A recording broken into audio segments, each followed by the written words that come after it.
नमस्कार, जनप्रवाद सुपरफास्ट में आपका स्वागत है। मैं हूं हेमेंद्र सिंह। एक नजर डालते हैं आज की सुर्खियों पर। पीएम मोदी ने आज रानी लक्ष्मीबाई केंद्रीय कृषि विद्यालय झांसी के शैक्षणिक एवं प्रशासनिक भवन का ऑनलाइन लोकार्पण किया।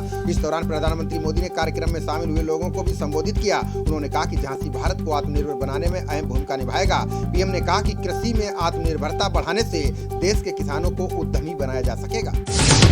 राष्ट्रीय खेल दिवस के अवसर पर प्रधानमंत्री मोदी ने खेलों पर बड़ा ऐलान किया है। पीएम मोदी ने कहा कि सरकार ने खेलों को लोकप्रिय बनाने और खेल प्रतिभाओं को जरूरी सहयोग देने के लिए बड़े फैसले लिए हैं। आगे भी खिलाड़ियों के लिए सरकार कई कदम उठाएगी। उन्होंने कहा कि खिलाड़ी तप और दृढ़ संकल्प के साथ अपना खून पसीना बहाकर खुद को तैयार करते हैं ताकि अपने राष्ट्र को गौरवान्वित कर सकें। लोकसभा, विधानसभा सहित हर चुनाव के लिए एक वोटर लिस्ट को लेकर प्रधानमंत्री कार्यालय ने तैयारियां शुरू कर दी हैं। पीएमओ में हुई बैठक में इससे जुड़े कानूनी प्रावधानों में बदलाव को लेकर चर्चा की गई। सरकार ने आम मतदाता सूची को एक साथ चुनावों के खर्च और संसाधन बचाने के तरीकों के तौर पर पेश किया है। आपको बता दें कि पीएम मोदी एक साथ चुनाव कराने की कई बार मांग कर चुके हैं। शंघाई सहयोग संगठन सम्मेलन में भाग लेने रक्षा मंत्री राजनाथ सिंह रूस जा सकते हैं। सम्मेलन में क्षेत्रीय सुरक्षा परिदृश्य और भू रणनीतिक घटनाक्रमों पर चर्चा हो सकती है। आपको बता दें कि रक्षा मंत्रियों की ऐसे समय में बैठक हो रही है जब दो सदस्य देश भारत और चीन के बीच एलएसी पर गतिरोध की स्थिति बनी हुई है। सुशांत सिंह राजपूत मामले में पर्दा उठाने के लिए सीबीआई एक और बड़ा कदम उठाने की तैयारी कर रही है। बताया जा रहा है कि सीबीआई सुशांत की गर्लफ्रेंड रिया चक्रवर्ती से पहले चरण की पूछताछ आमने सामने बैठक कर पूरी करेगी। इसके बाद मौत के रहस्य को सामने लाने के लिए सीबीआई रिया का पॉलीग्राफ टेस्ट कराने पर विचार कर रही है ताकि रिया से सच्चाई उगलवाई जा सके। बिहार में विधानसभा चुनाव को लेकर भाजपा ने तैयारियां तेज कर दी हैं। इसी के मद्देनजर बीजेपी अध्यक्ष जेपी नड्डा आज राज्य के पार्टी सांसदों के साथ बैठक कर रहे हैं। बैठक में विधानसभा चुनाव की रणनीति पर मंथन किया जा रहा है। आपको बता दें कि कोरोना महामारी के बीच पार्टी लगातार चुनावी तैयारियों में लगी हुई है।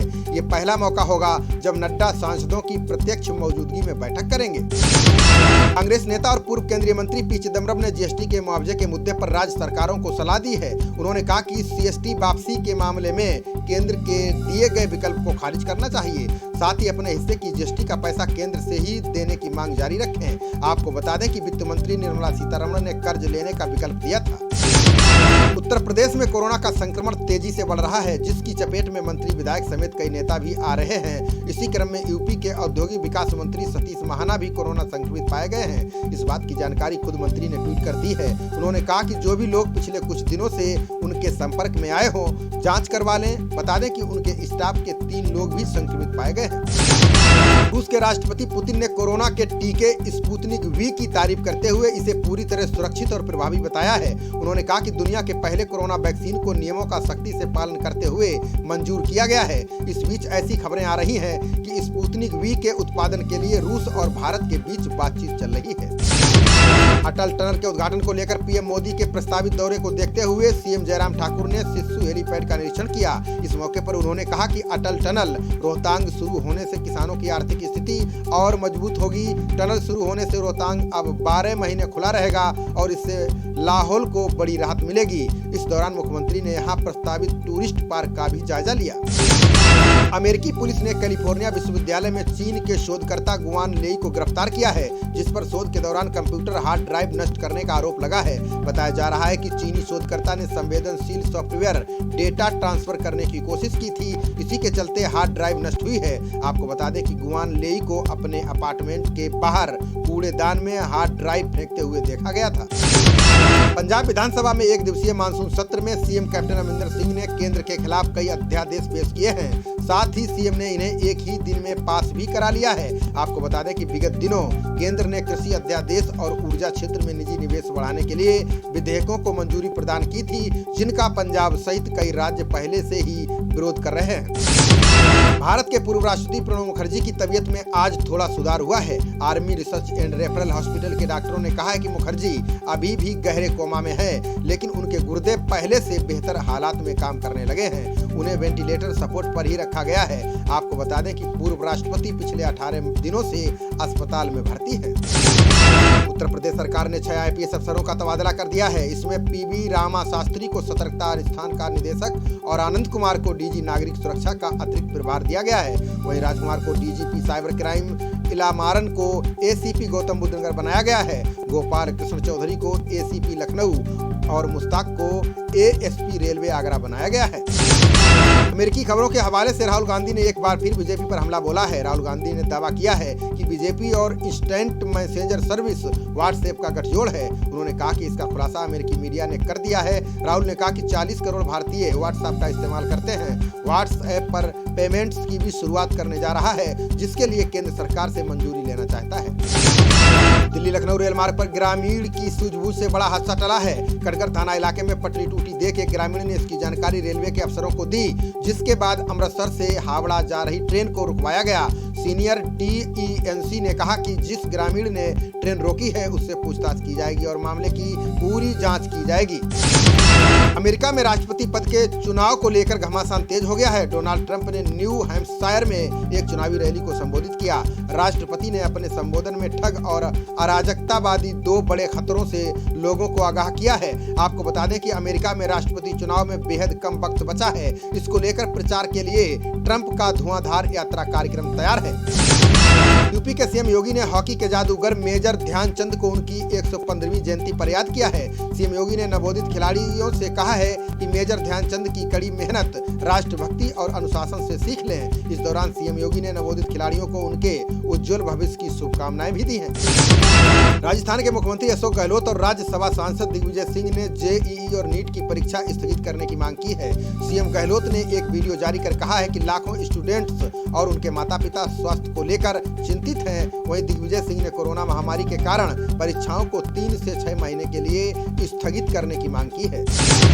राष्ट्रीय जांच एजेंसी ने पुलवामा मामले में विशेष अदालत में आरोप पत्र दाखिल किया है। एजेंसी ने अपने आरोप पत्र में बड़ा खुलासा किया है। पुलवामा मामले के बाद से अब तक 43 युवा जैश ए मोहम्मद में शामिल हो गए हैं। इसका सिलसिला अभी भी जारी है। वह एजेंसी ने आरोप पत्र में जैश ए मोहम्मद के सरगना मसूद अजहर समेत 19 लोगों को आरोपी बनाया है। जम्मू कश्मीर में राजनीतिक बयानबाजी और नेताओं की सक्रियता से राज्य में सियासी हलचल तेज हो गई है। नेशनल कॉन्फ्रेंस के वरिष्ठ नेता अल्ताफ अहमद ने बीजेपी नेता राम माधव पर बड़ा दावा किया है। अल्ताफ ने कहा कि बीजेपी के नेता खालिद जहांगीर ने 28 अगस्त को उनको फोन किया था। वो बीजेपी के राष्ट्रीय महासचिव राम माधव को लेकर मेरे घर आना चाहते थे, लेकिन मैंने मिलने से इनकार कर दिया। यूपी के भदोही में ज्ञानपुर के बाहुबली विधायक विजय मिश्रा की मुश्किलें बढ़ती जा रही हैं। अब चित्रकूट जेल में बंद विधायक पर रंगदारी मांगने का मुकदमा दर्ज किया गया है।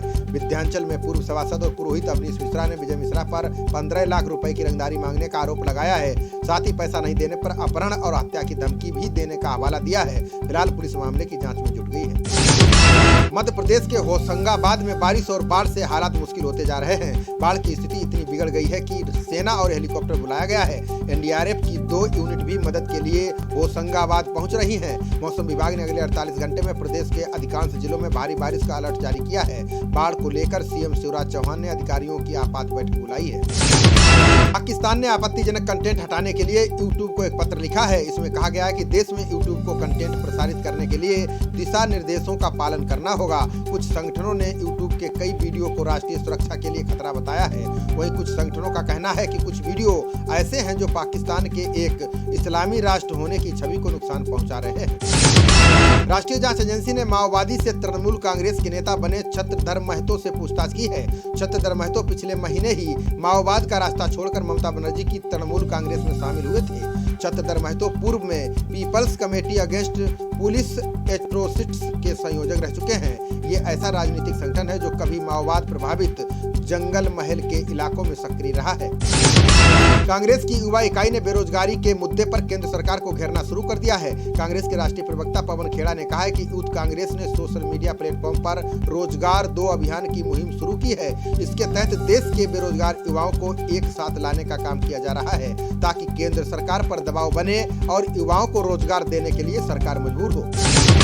बिहार के बेगूसराय जिले की बछवाड़ा सीट से कांग्रेस विधायक रामदेव राय का निधन हो गया है। उन्होंने पटना के एक निजी अस्पताल में आज अंतिम सांस ली। बताया जा रहा है कि रामदेव को कैंसर की बीमारी थी। पटना के अस्पताल में उनका उपचार चल रहा था। राय 6 बार विधायक और 1 बार समस्तीपुर से सांसद भी रह चुके थे। सोनिया गांधी और सीएम नीतीश सहित तमाम नेताओं ने रामदेव राय के निधन पर शोक जताया। पूर्व केंद्रीय मंत्री दिग्विजय सिंह और पूर्व सांसद पुतुल सिंह की बेटी और नेशनल शूटर श्रेयसी सिंह राजनीति में कदम रखने जा रही हैं। वो अपनी मां पुतुल सिंह के साथ 3 सितंबर को आरजेडी में शामिल हो सकती हैं। श्रेयसी बांका के अमृतसर सीट से विधानसभा का चुनाव लड़ सकती हैं। बताया जा रहा है कि श्रेयसी पूर्व मुख्यमंत्री राबड़ी देवी के आवास पर तेजस्वी की मौजूदगी में आरजेडी की सदस्यता लेंगी। आईआईटी खड़गपुर के शोधकर्ताओं ने एक कमाल की खोज की है। शोधकर्ताओं ने एक ऐसी सूक्ष्म सुई विकसित की है जिसकी सहायता से बिना दर्द पहुंचाए किसी भी मरीज को दवा दी जा सकेगी। संस्थान के शोधकर्ता ने न सिर्फ सुई के व्यास के आकार को कम किया है बल्कि उसकी मजबूती को भी बढ़ा दिया है ताकि त्वचा में चुभने के दौरान सुई टूट न जाए। उत्तर प्रदेश कांग्रेस के नेता और पूर्व एमएलसी नसीब पठान ने गुलाम नबी आजाद पर बड़ा बयान दिया है। पठान ने कहा है कि वो समय आ गया है जब गुलाम नबी आजाद को कांग्रेस पार्टी से आजाद कर दिया जाए, जबकि कांग्रेस आलाकमान गुलाम नबी आजाद से बात करके चिट्ठी मामला शांत करने में लगा है।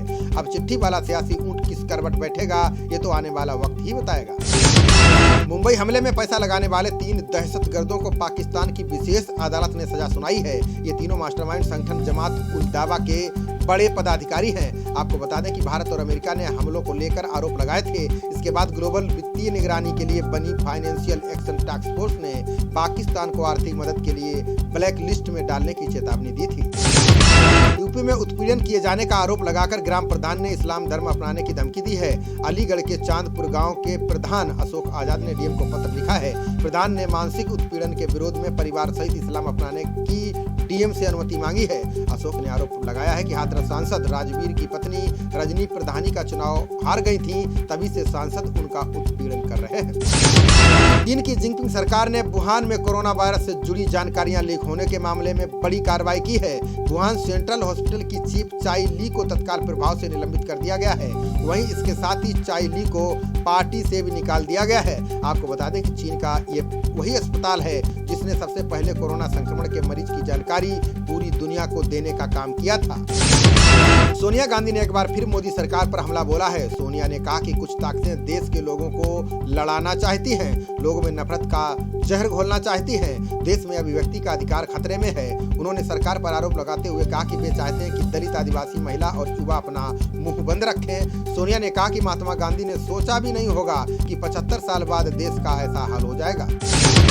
मध्य प्रदेश के इंदौर दौरे के दौरान निजी स्कूलों की मनमानी का मुद्दा सामने आने के बाद सीएम शिवराज सिंह चौहान ने सख्त कदम उठाया है। उन्होंने वीडियो कॉन्फ्रेंसिंग के दौरान अधिकारियों को सख्त निर्देश दिए हैं कि निजी स्कूलों की मनमानी पर रोक लगाई जाए। उन्होंने कहा कि जो स्कूल ना माने उन पर सख्त कार्रवाई की जाए। मुख्यमंत्री ने कहा कि स्कूलों में मनमानी फीस वृद्धि पर रोक को लेकर जल्द से जल्द कानून बनाया जाएगा।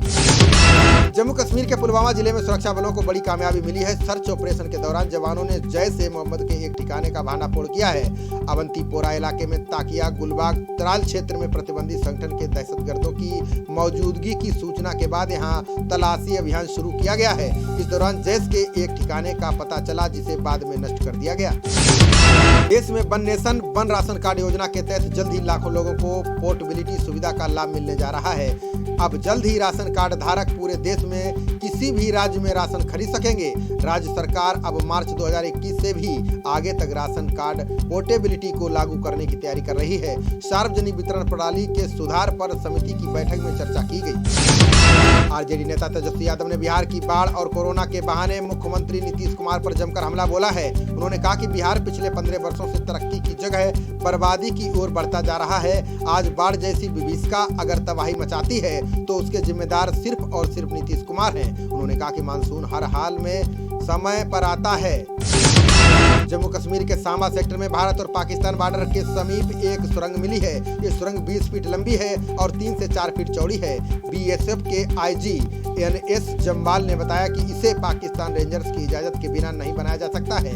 ये सुरंग जीरो लैंड से भारत की तरफ खुदी हुई है और इसका निकास भी भारत की तरफ है। यहाँ रेत से भरी बोरियां मिली हैं जिन पर पाकिस्तान का मार्क लगा है। पश्चिम बंगाल की मुख्यमंत्री ममता बनर्जी ने यूनिवर्सिटी की परीक्षा कराने से इनकार कर दिया है। सीएम ममता ने कहा कि राज्य में कोरोना संक्रमण लगातार बढ़ रहा है, इससे छात्रों में संक्रमण फैल सकता है, इसलिए सितंबर में यूनिवर्सिटी की परीक्षाएं नहीं कराई जा सकती हैं।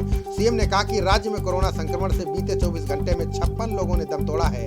अब तक राज्य में कुल 3073 लोगों की जान जा चुकी है। दिल्ली पुलिस ने एक पेशेवर शूटर और अंतर्राज्यीय वाहन चोर गैंग के 2 सदस्यों को गिरफ्तार किया है। उत्तरी दिल्ली पुलिस उपायुक्त मोनिका भारद्वाज ने कहा कि गिरफ्तार किए गए दोनों आरोपियों के नाम गुलाम नबी और यासिर शिकारी हैं। ये दोनों उत्तर प्रदेश के संभल के रहने वाले हैं। पुलिस ने इनके कब्जे से 11 चोरी की कारें बरामद की हैं। वहीं पुलिस टीम दोनों की निशानदेही पर कई स्थानों पर छापेमारी करेगी।